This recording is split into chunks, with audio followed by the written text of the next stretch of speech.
தலைவர் கரெக்டா இருந்தாருன்னா தொண்டனுங்க பயப்படுவாங்க. தொண்டனுக்கு இப்ப தலைவர் பயப்படுறாரு. தன்னுடைய கட்சி தொண்டர்களுக்கும் கட்சியில் உள்ள அவங்களுக்கு தான் வந்து பாதுகாப்பு குடுக்குறாரே தவிர, பொதுமக்களுக்கு பாதுகாப்பு இல்ல.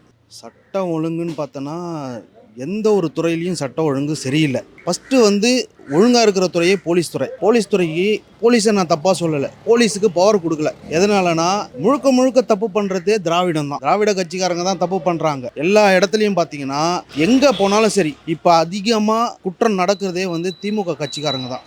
ஒரு எக்ஸாம்பிளுக்கு என்ன சொல்றேன்னா, தலைவர் கரெக்டா இருந்தாருன்னா தொண்டனுங்க பயப்படுவாங்க. தொண்டனுக்கு இப்ப தலைவர் பயப்படுறாரு. தொண்டனுக்கு தலைவர் பயப்படுறாரு. எதனாலனா, அவரு வந்து ஆட்சியை தக்க வைக்கிறது தான் பார்க்குறாரே தவிர, பொதுமக்களுக்கு நலனை எந்த ஒரு பாதுகாப்பும் கிடையாது.